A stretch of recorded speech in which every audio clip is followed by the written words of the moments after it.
नमस्कार, special broadcast में आपका स्वागत है। मैं हूं रविंद्र चौहान। क्या आज एक व्यक्ति सुबह उठकर एक ही साथ ऊर्जावान, जीवट और स्वास्थ्यपन की अनुभूति करता है? ज़्यादातर लोगों का ना में जवाब होगा। ज़्यादातर लोग अपने बेस्ट वर्जन की अनुभूति रोज नहीं करते हैं। इसका मुख्य कारण है हम स्वास्थ्य को लेकर उतने जागरूक नहीं हैं और न ही उतना अनुशासित हैं। आज हर 5 में से एक व्यक्ति लाइफस्टाइल डिसऑर्डर का या असाध्य बीमारी का शिकार है।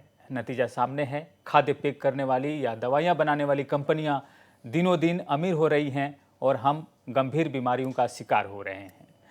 जब हम गंभीर बीमारी का शिकार होते हैं तब तमाम उपाय करते हैं, स्वास्थ्य केंद्रों पर भटकते हैं, अच्छे अच्छे डॉक्टरों की तलाश करते हैं, लेकिन बीमारी कभी ना हो इसके लिए छोटे छोटे उपाय नहीं करते। हम रोज़ मेहनत करते हैं अमीर बनने के लिए, लेकिन एक असाध्य बीमारी में सारा पैसा फूंक जाता है। बदलते समय के साथ एक प्रासंगिक लाइफस्टाइल के बारे में आज हम बात करेंगे। हमारे साथ मौजूद हैं अनुभवी चिकित्सक doctor Rakesh Periwal. Doctor Rakesh Periwal medicine और लाइफस्टाइल स्पेशलिस्ट हैं। आपका स्वागत है सर हमारे इस कार्यक्रम में। सबसे पहले तो आपसे पहला सवाल ये है कि आज हम 2023 में हैं। 2023 में बहुत सारी चीज़ें बदल चुकी हैं।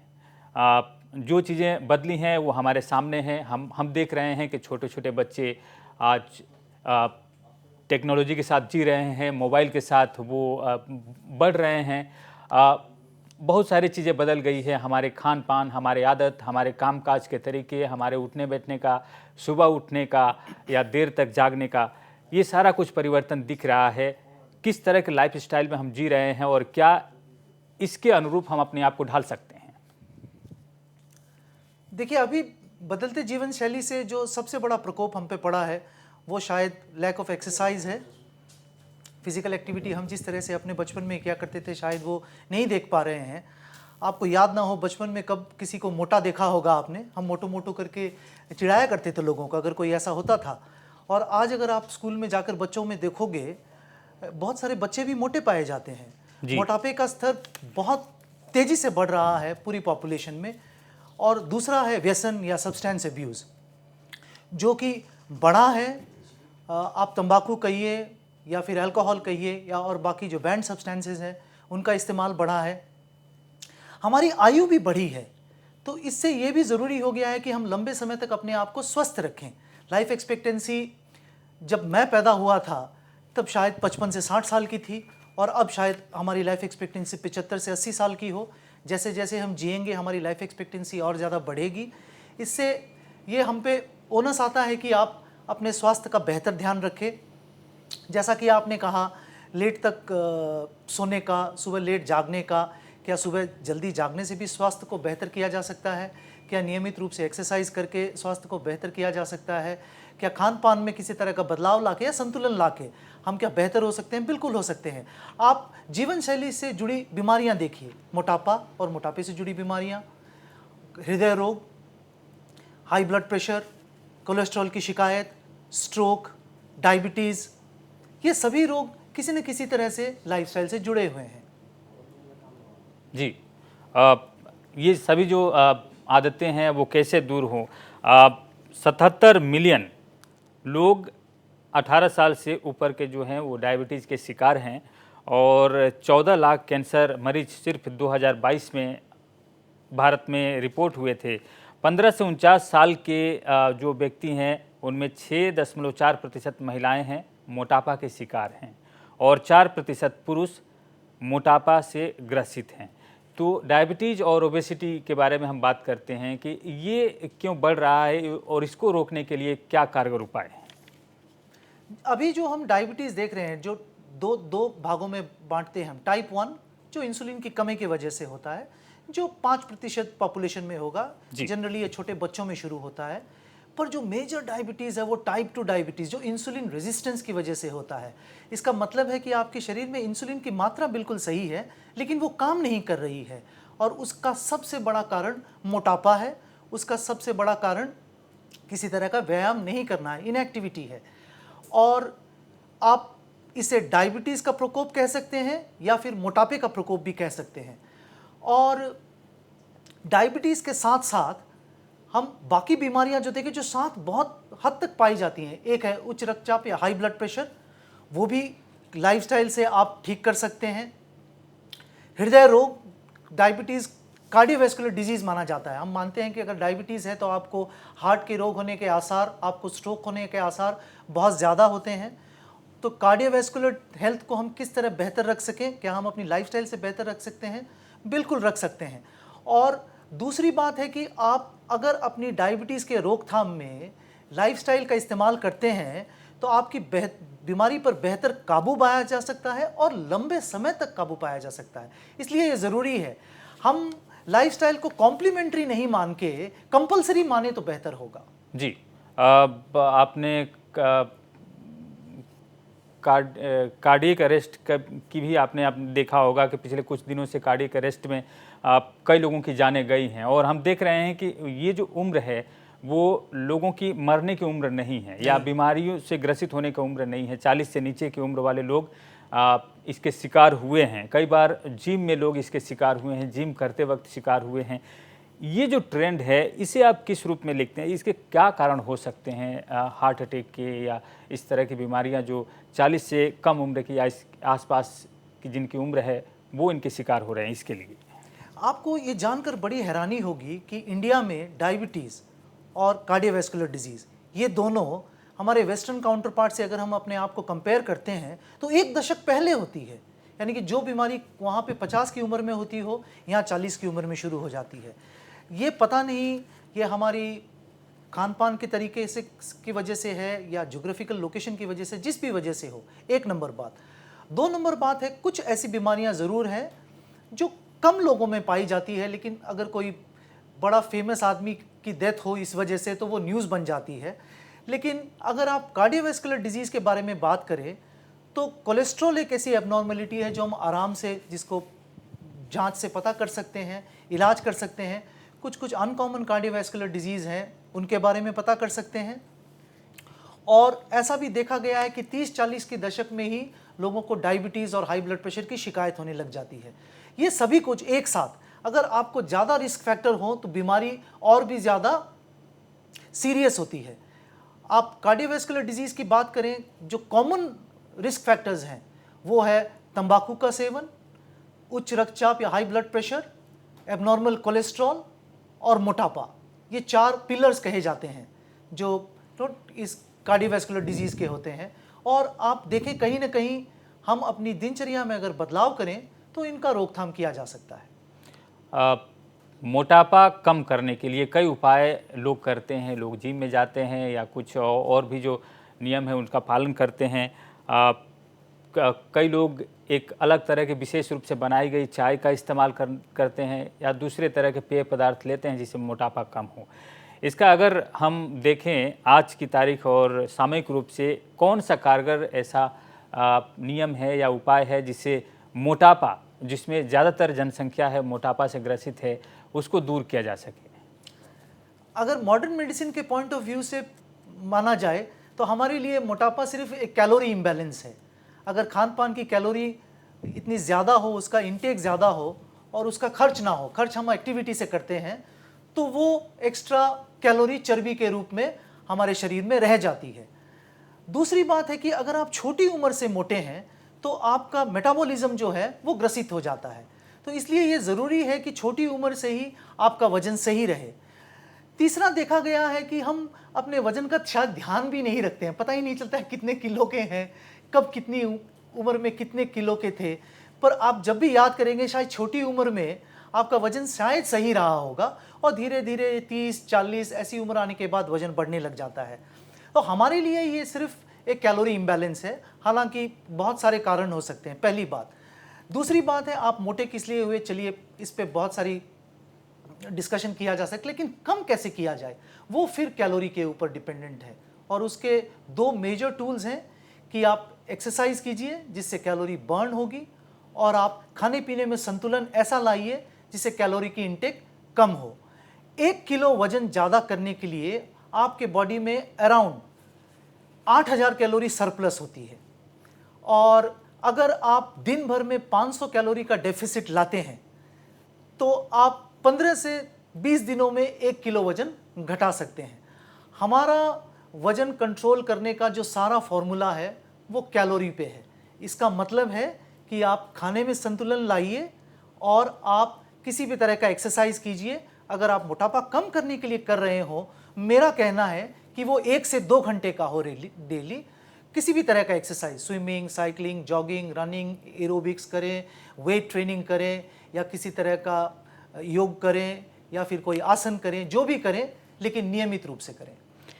ये एक आम आदमी कैसे समझ सकता है? डॉक्टर साहब, आप कैलोरी इम्बैलेंस की बात कर रहे हैं और आपसे जब हमने पूछा कि मोटापा को किस तरह से कंट्रोल किया जाए तो आपने कहा 2 तरीका है, या तो खान पान में कैलोरी का ध्यान रखें या तो आप एक्सरसाइज करें। लेकिन अगर कोई आदमी एक्सरसाइज नहीं कर पाता है, उसके लिए समय नहीं निकाल पाता है, तो उसके लिए उचित खान पान का तरीका क्या होगा, क्या कैलोरी होगी, वो आपसे जानना चाहेंगे। साथ ही एक और सवाल है इसी से जुड़ा हुआ कि खान पान अगर हम कम करते हैं या कैलोरी को कंट्रोल करते हैं तो आप एक्सरसाइज क्या करने की ज़रूरत नहीं है? एक्सरसाइज करेंगे तो एक्सेलरेटेड वेट लॉस होगा, थोड़ा बेहतर वेट लॉस होगा। आप थोड़ा सा मांसपेशियों को भी बढ़ा पाएंगे, आपको उससे बेनिफिट भी होगा कार्डियोवैस्कुलर सिस्टम को। आप सिर्फ खान पान बदल के क्या अपना वजन कम कर सकते हैं? बिल्कुल कर सकते हैं। आप एक्सरसाइज करेंगे तो एडिशनल बेनिफिट होगा। और जहाँ तक खाने में कैलोरी की बात है, तो अगर आप सजग हैं तो आप इंफॉर्मेशन आराम से कलेक्ट कर सकते हैं। हम ये मानते हैं कि खान पान में बहुत फेरबदल है, लोगों में बहुत अलग अलग तरीके का खाना खाते हैं, लेकिन अगर आप इंडिविजुअली देखें अपने बारे में तो हम लोग एक नियमित सीमित रूप में ही खाते हैं। रोज़ की एक हैबिट सी होती है कि ब्रेकफास्ट में क्या खाते हैं, लंच में क्या खाते हैं, डिनर में क्या खाते हैं। आप किसी डाइटिशियन के साथ बैठ के ये डिस्कस कर सकते हैं। आप अपनी रोज़ की कैलोरी इनटेक देख सकते हैं। बहुत सारे ऐप हैं जिनसे आप हेल्प ले सकते हैं, किसी डॉक्टर से परामर्श कर सकते हैं। जो सारा आइडिया रहता है वो ये है कि कम से कम 400-500 कैलोरी का डेफिसिट हो। आप अपनी एक्टिविटी लेवल का ट्रैकिंग स्मार्ट वॉच से कर सकते हैं। तो ऐसे टूल्स आसानी से उपलब्ध हैं जिनको आप इस्तेमाल कर सकते हैं, खुद भी किसी की मदद भी ले सकते हैं। लेकिन कोशिश ये रहनी चाहिए कि 15 से 20 दिन में आप 1 किलो का फ़र्क लेके आए। शायद उससे धीमा हो तो महीने भर में 1 किलो का फ़र्क लेके आए और 2 से 3 महीने में 3 से 5 किलो वज़न कम हो। आप जितने भी ज़्यादा मोटे हों, जितने भी ज़्यादा वजन हो, अगर ये 3 से 5 किलो भी आप कम करते हैं तो स्वास्थ्य लाभ वहीं से शुरू हो जाता है। We call it like the icing on the cake. वो छोटा सा जो लेयर है पहले उसको उतारिए और फिर एक नेक्स्ट स्टेप लीजिए। एक बार आप बैलेंस में आ जाते हैं तो अब आपको कैलोरी डेफिसिट की ज़रूरत नहीं है, अब मेंटेनेंस की ज़रूरत है। और ये भी ज़रूरी है कि कैलोरी काउंट ही नहीं, कम से कम नियमित रूप से अपना वजन तो देखिए कि आप वजन कितना है, कैसे रह रहा है, और अगर बढ़ता हो तो उपाय उसी समय किया जाए।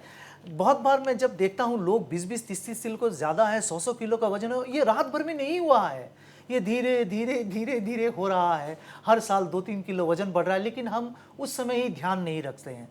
आपका वजन कितना होना चाहिए? सिंपल सा फॉर्मूला है, आपकी जितनी हाइट है सेंटीमीटर्स में उससे 100 कम। सो एक 6 फुट का आदमी अराउंड 80 से 85 किलो का हो, एक 5 फुट का आदमी अराउंड 50 से 55 किलो का हो।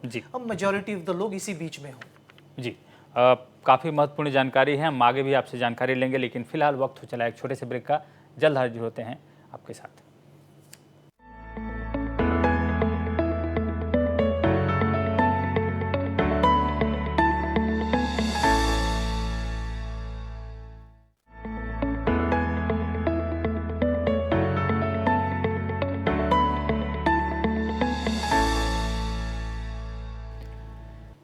लाइफस्टाइल के बारे में हम चर्चा कर रहे हैं, कौन सा लाइफस्टाइल बेहतर है हमारे आज के समय के लिए। हमारे साथ प्रसिद्ध डॉक्टर राकेश पेरीवाल हैं। राकेश पेरीवाल से हम जान रहे हैं कि आप हमें किस तरह से अपने आप को स्वस्थ रखना है। डॉक्टर पेरीवाल, फिर वापस आपके पास आते हैं। लाइफस्टाइल किस तरीक़ा से हम अपने आप को सेट करें ताकि ब्लड प्रेशर और शुगर जैसी बीमारियों से निजात पा सकें? अगर आप ब्लड प्रेशर की बात करें तो आप अपना वजन संतुलित रखिए, नंबर 1। नंबर 2, नियमित रूप से एक्सरसाइज कीजिए। नंबर 3, नमक का इस्तेमाल कम कीजिए, या ऐसा कहा जाता है कि ऊपर से नमक ना डालें, या जिन सामान में नमक ज़्यादा होता है जैसे स्नैक्स, जनरली नमक की मात्रा ज़्यादा होती है, उसका इस्तेमाल कम करें। और फल और सब्जी ज़्यादा खाएं, मेडिटेरेनियन डाइट कहते हैं इसे, जिससे देखा गया है कि ब्लड प्रेशर को नियंत्रित किया जा सकता है, कभी कभी पूरी तरह से या कभी कभी दवाइयों का इस्तेमाल कम किया जा सकता है अगर इनको आप फॉलो करें। और डायबिटीज़ के लिए जो मोस्ट इम्पॉर्टेंट है वो ये है कि आप नियमित रूप से एक्सरसाइज करें और अपने वजन को संतुलित रखें, आहार को भी संतुलित रखें। आप ये चीज़ें हम विभिन्न माध्यमों के द्वारा जानते हैं कि हमें किस तरह से जीना है, किस तरह से स्वस्थ रहना है, फिर भी आज जो हमारी ज़िंदगी में भाग दौड़ है, हमारा पेशा है, हमारा काम है, हम अपने शरीर पर जो ध्यान देना चाहिए, स्वास्थ्य पर जो ध्यान देना चाहिए वो नहीं दे पाते हैं और हमें कई बार इसके गंभीर परिणाम भी भुगतने पड़ते हैं। अगर छोटी छोटी बातों को 3 से 4 छोटी छोटी बातों को अगर रोज़ाना हम शुरू कर दें अपनाना, अपने जीवन शैली में शामिल करना शुरू कर दें तो इससे परिणाम बेहतर आ सकते हैं। वो छोटी छोटी 3 से 4 चीज़ क्या होगी? एक तो ये कि समय वाली बात, तो हर आदमी के पास 24 घंटे ही समय है। हमारे प्रधानमंत्री के पास भी उतना ही समय है, पर वो इतना कुछ कर पाते हैं। शायद उनसे ही सीखना है कि खुद के लिए समय कैसे निकालना है, पहली बात। दूसरी बात है कि अगर आपका काम आपको ये अनुमति दे कि आप घर जल्दी पहुंच सकें और जल्दी सो सकें, तो ये पहला काम है जो आपको करना चाहिए। और सुबह अगर आप सूर्य उदय से पहले उठ सकें, जो ब्रह्म बेला है उसमें, तो कहा जाता है कि आपकी बॉडी की सिंक्रोनाइजेशन बेहतर होती है। हम सब सन से सिंक्रोनाइज इसलिए रात को सोते हैं और सुबह उठते हैं, उससे भी बेहतरी होती है। आप सुबह का वो समय एक्सरसाइज के लिए इस्तेमाल कर सकते हैं। आप अपने वजन को नियमित रख सकते हैं। सब्सटेंस अब्यूज से बचना है। तंबाकू, आपको जानकर हैरानी होगी कि दुनिया का पहला number 1 cause of preventable death है। जिस किसी भी रूप में, चबाने के रूप में या स्मोकिंग के रूप में, जैसे भी इससे इस्तेमाल करें, कम या ना के बराबर करें। और दूसरा है अल्कोहल, जिसका सेवन भी कम या ना करें तो भी बेहतर है, लेकिन अगर करें तो भी एकदम संतुलन में। दूसरी बात है कि किसी भी तरह का व्यायाम करें। हम ये जान रहे हैं आज की दिनचर्या जैसी है कि शारीरिक काम बहुत कम होता है, एक जैसे पहले हुआ करता था शायद अब नहीं। आप उसको अपने जीवन में ढाल सकते हैं, रोज़ के जीवन में, और एक नियमित रूप से मैं कहूँगा एक्सरसाइज के लिए समय निकाल सकते हैं। आधी घंटे तो कम से कम, लेकिन अगर मुझसे पूछेंगे तो कम से कम 1 घंटे का इस्तेमाल किया जाना चाहिए। अगर मैं अपने बारे में कहूँ तो मैं सुबह 4:30 बजे उठता हूँ, और वो सिर्फ इसलिए कि सुबह जॉगिंग करने जा सकूं। शायद ये मैं तभी कर पाया जब मुझे लगा कि ये समय सिर्फ सुबह ही निकाला जा सकता है। तो अपने अपने जीवन में आपको खुद ही देखना होगा कि वो समय कैसे निकले। दूसरी बात है, कुछ जांचें आप नियमित रूप से कराएं, क्योंकि बहुत सारी क्रॉनिक डिजीज़ हैं जिनके सिम्टम्स नहीं होते हैं, लेकिन जिनका पता हम जांच करके कर सकते हैं। जैसे कोलेस्ट्रॉल की जांच 20 साल की उम्र के बाद एक बार तो ज़रूर कराएं, और अगर नॉर्मल है तो हर 5 साल में एक बार कराएं। ब्लड शुगर की जांच जब भी मौका मिले, ग्लूकोमीटर्स बिल्कुल आप खुद चेक कर सकते हैं। कहा जाता है कि घर में किसी को डायबिटीज़ है तो 30 साल की उम्र से पहले या फिर 40 साल की उम्र से तो पहले ज़रूर कराएं। प्रेग्नेंट वीमेन में हम देखते हैं, हम हर बार कराते हैं ताकि उनमें डायबिटीज़ का पता चले। ब्लड प्रेशर की जांच आप खुद कर सकते हैं। आप अपने कॉलोनी में कहीं पे भी एक अपना automatic blood pressure checking instrument रख सकते हैं, जिससे आप अपनी बीपी का जांच करा सकते हैं, क्योंकि ज़्यादातर लोगों को बीपी ज़्यादा रहने से कोई शिकायत नहीं होती। कैंसर प्रिवेंशन प्रोग्राम्स हैं जिनके लिए सर्वाइकल कैंसर है, औरतों में पाया जाता है, उसका जांच पैप स्मीयर हर जगह उपलब्ध है। उसे आप छोटी उम्र से शुरू कर सकते हैं, इन द टीन्स बोलते हैं, या पहला सेक्सुअल एक्टिविटी के पहले तो कराना ही है। ब्रेस्ट कैंसर का आप जांच 40 साल की उम्र के बाद करा सकते हैं, कोई कहता है 40, कोई 45, पर 50 से पहले तो कराना ही है। और आप कोलोन कैंसर का प्रिवेंशन के लिए 50 साल के बाद कोलोनोस्कोपी करा सकते हैं। प्रोस्टेट कैंसर के प्रिवेंशन के लिए 55 से 70 साल के बीच में अपना PSA चेक करा सकते हैं। ये सब रिकमेंडेड स्ट्रैटेजी है। आप नियमित रूप से अपने हेल्थ की जांच करा सकते हैं। मोस्ट इम्पॉर्टेंट है, अगर आपको पता चल गया है कि आपको किसी तरह की बीमारी है, तो आपको ये पता भी रहना चाहिए कि वो आप में कंट्रोल्ड है कि नहीं, which is called secondary prevention. Primary prevention भी करना है। वैक्सीनेशन भी अब एक इंपॉर्टेंट पार्ट बन गया। हम बचपन में तो यूनिवर्सल वैक्सीनेशन प्रोग्राम में रहते ही हैं, लेकिन आप देखिए हम सब ने कोविड की वैक्सीन ली, अब सरकार ने इन्फ्लुएंजा की वैक्सीन के लिए कहा है। आप FM में रोज़ इश्तिहार देखेंगे कि इन्फ्लुएंजा की वैक्सीन लगाइए। न्यूमोकोकल वैक्सीन अवेलेबल है, वो भी जनता को लगाने के लिए कहा गया है। बहुत सारे जो लोगों को किसी तरह की बीमारियां हैं उनके लिए स्पेसिफिक वैक्सीन्स है। वो वैक्सीनेशन भी एक तरह का प्रिवेंटिव प्रोग्राम है। ये सारा कुछ आप अपने बारे में करें, सजग रहें अपनी बीमारी के बारे में, अपने घर वालों की बीमारी के बारे में, तो बहुत सारी बीमारियों से बचा जा सकता है। जी, आपने दो बातें कही हैं, एक तो समय रहते जांच करा लेना या जब आप स्वस्थ हो तब जांच करा लेना, और दूसरा एक बात आपने जिक्र किया तंबाकू का सेवन, उसे लगभग कम कर देना चाहिए। हम ये देखते हैं डॉक्टर साहब, नॉर्थ ईस्ट में तंबाकू का सेवन काफ़ी होता है, खास करके असम में तंबाकू एक तरह से खान पान का एक हिस्सा भी माना जाता है। खाने के पहले या खाने के बाद इसे हम ले लेते हैं। उससे किस तरह से छुटकारा मिल सकता है या कैसे कम कर सकते हैं? ये सोशल एक्सेप्टेंस तो बड़ी गजब की चीज़ है, ये तो जी। बिल्कुल सही है। सजग ही रहना ही ज़रूरी है, और दूसरा इस व्यवहार में परिवर्तन लाने की भी ज़रूरत है। आप सेवन भी करें तो नियमित कुछ एक स्मॉल अमाउंट में करें, जिससे आपको हेल्थ हैजर्ड ना हो, शरीर के ऊपर उसके कोई गलत असर ना पड़े। और ज़्यादातर देखा गया है, अगर ये छोटी उम्र में शुरू ना हो तो देर से शुरू होने के चांस कम होते हैं। तो सरकार की तरफ से भी ये एफर्ट लिया गया है कि छोटी उम्र में तंबाकू का सेवन ना हो। पब्लिक प्लेसेस में अगर तंबाकू के सेवन पे पूरी रोक लगा दी जाए, घर पे भी अगर ऐसा माहौल बनाया जाए कि तंबाकू का इस्तेमाल नहीं किया जाने का, रेजिस्टेंस की ज़रूरत है, जी। एक्सेप्टेंस नहीं होना चाहिए। तो अगर मेरा कोई यार दोस्त तंबाकू का सेवन करता है नियमित रूप से, मैं ज़रूर कहता हूँ कि ये तो सही नहीं है, मैं एक्सेप्ट नहीं करता हूँ ये व्यवहार। तो ये ज़रूरी है। और अगर आपको इसकी लत पड़ चुकी है किसी भी वजह से, तो उससे छुटकारा भी पाया जा सकता है परामर्श के द्वारा। सो आजकल डी एडिक्शन की मेडिसिन तंबाकू के लिए अवेलेबल है। आपको उस प्रोग्राम का हिस्सा बनना होगा, लेकिन ठान के बनना होगा कि मैं तंबाकू का इस्तेमाल नहीं करूँगा। आपको मेडिकल मदद अगर लेनी हो तो ली जा सकती है तंबाकू छोड़ने के लिए। आपने यहाँ इस कार्यक्रम में जो भी बातें कही हैं वो हमें लगता है कि अपनाने योग्य है। अगर हम उसको बेहतर तरीके से अपने जीवन में लागू करें तो उसका लाभ मिलेगा। आपने कहा कि स्वस्थ होते हुए हम बहुत सारी चीज़ों का जांच करवा सकते हैं और पहले पता लगा सकते हैं कि हमें किस तरह से सावधान होना है। लेकिन लोगों के मन में एक डर रहता है कि हम कौन सी जांच करवाएं, किस केंद्र पर जाएं। क्या आज की तारीख में वो चीज़ें उपलब्ध हैं, वो सुविधाएँ हैं? लोगों को जागरूक करना भी जरूरी होता है। बिल्कुल उपलब्ध है, बिल्कुल उपलब्ध है। आजकल आप देखेंगे बहुत सारी संस्थाओं में ये मैंडेटरी किया गया है, उनका सालाना चेक होता है सारे एम्प्लॉयज़ का। ज़्यादातर संगठनों में प्री एम्प्लॉयमेंट चेकअप भी होता है। मैं बहुत बार कहता हूँ, अगर रोगी होगे तो आपको नौकरी भी नहीं मिलेगी, ऐसा हाल है। तो ये जागरूकता आई है, लेकिन ये यूनिवर्सल प्रोग्राम इसलिए नहीं हो पाया कि हम एक बहुत बड़ी देश है, बहुत बड़ा देश है, बहुत सारे लोग हैं, लेकिन छोटी छोटी जांचें हैं। मोस्ट इम्पॉर्टेंट है कि शुगर की जांच आप ग्लूकोमीटर से खुद कर सकते हैं, ब्लड प्रेशर की जांच आप एक ऑटोमेटेड इंस्ट्रूमेंट से खुद कर सकते हैं, वजन की जांच आप एक वेइंग स्केल से खुद कर सकते हैं, आप आईने में देख भी पता कर सकते हैं कि आपका पेट निकला हुआ है, आपकी चर्बी ज़्यादा है, बिल्कुल जान सकते हैं। कोलेस्ट्रॉल की जांच के लिए आपको ब्लड की जांच करानी होगी, बिल्कुल पैप स्मीयर आपको जाके स्मीयर देना होगा। आपके ब्रेस्ट कैंसर के लिए एक्सरे या अल्ट्रासाउंड या एमआरआई किसी भी से मेमोग्राफी करानी होगी, तो उसके लिए तो आपको जांच केंद्र जाना होगा। बिल्कुल।